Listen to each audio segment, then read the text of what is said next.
Alrighty, I've got my camera set up very precariously on this cardboard box, and my table here is a pizza box, so being very thrifty today. And this is my first kind of unboxing, I guess, of this pattern that I got the other day.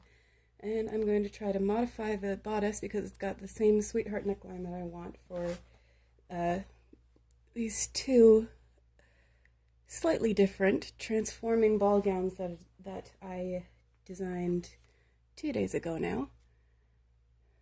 And I have I've got these two sketches. One of them is for me and the other one is for my friend Morgan, and Morgan is coming over later today so that I can take her measurements. But I need to see what the pattern looks like so that I know what measurements to take.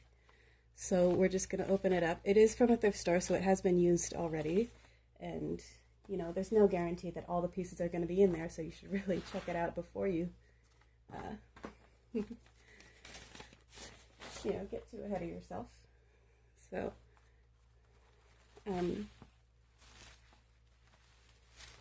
I've only ever bought a couple of patterns before, but all of them are on this kind of very light brown tissue paper,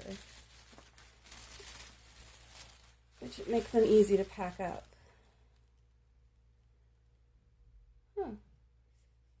Mill Fabric Center. Somebody bought 7 yards of fabric for $2.09 a yard. I wish fabric was that cheap.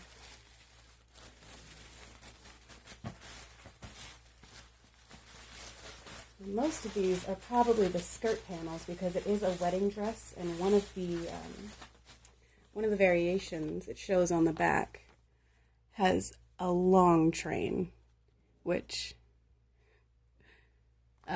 is just a whole bunch of fabric. Oh, alrighty, we've got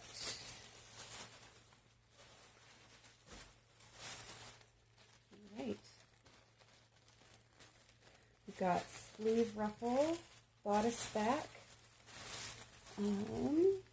sleeves. Alright, our variations are not going to have sleeves, so the only pattern piece that we are going to need from this sheet is the bodice back. So I will fold it along relatively the same folds that it was on before, and with the piece that I'm using up, and set it aside. And I will cut that piece out later. Right now I'm just figuring out what pieces I need.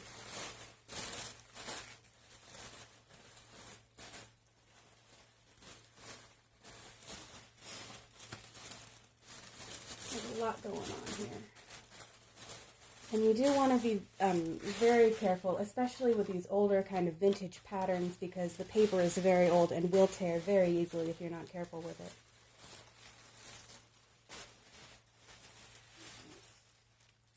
Skirt side front. This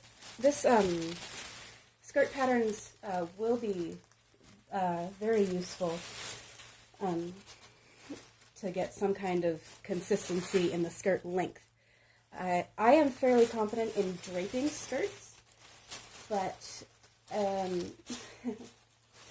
but as far as designing clothing for other people who aren't always going to be in the room, I can look on the back and find, on the back of the pattern, and find the recommended skirt length for, you can see body measurements, bust, waist, hip below waist, and back of neck to waist.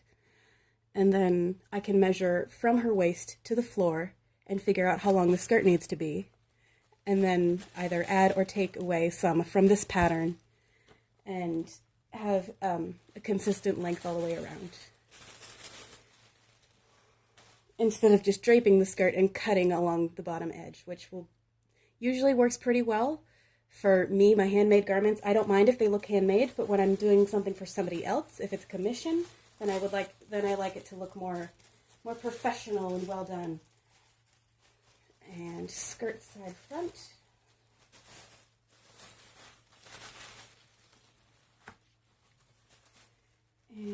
sleeve pattern. There we go. Bodice front, and there's that sweetheart neckline that we wanted. Perfect. Elastic guide. Great. That's perfect. Alright, so we've got the bodice back and the bodice front now. And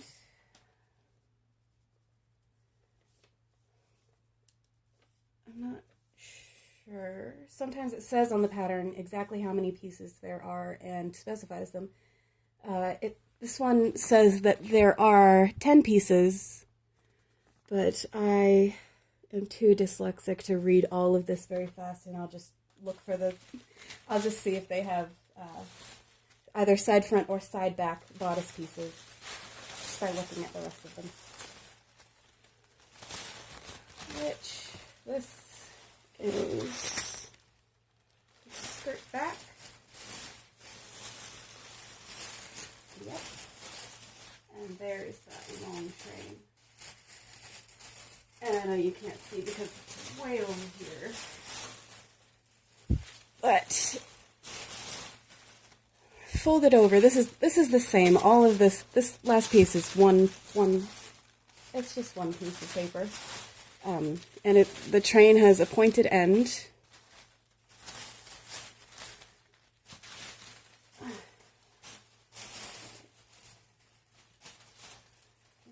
That is just very long.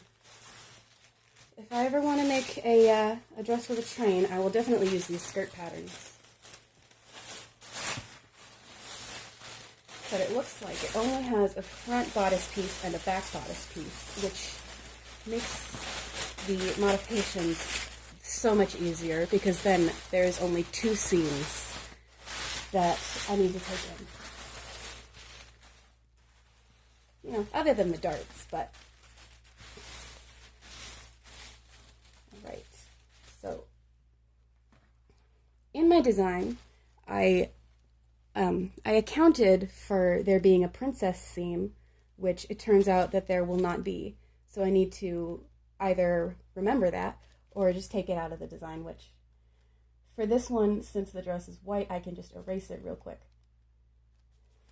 But for this design, which I would have to shade in everything all again, I'll just know. Especially since the structure of them is going to be basically the same, and only a few embellishment details and the color of the outside gowns is going to be different. So I will use my my technical notes all around this one for the structural construction of both of them.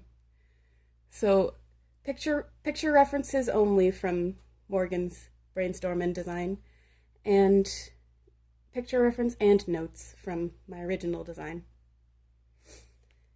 All right, so that about does it. And I'll ask Morgan if she wants to film with me later. So that'll be a fun treat if she says yes. So I guess we'll see you later. Thank you for watching, and have a wonderful day.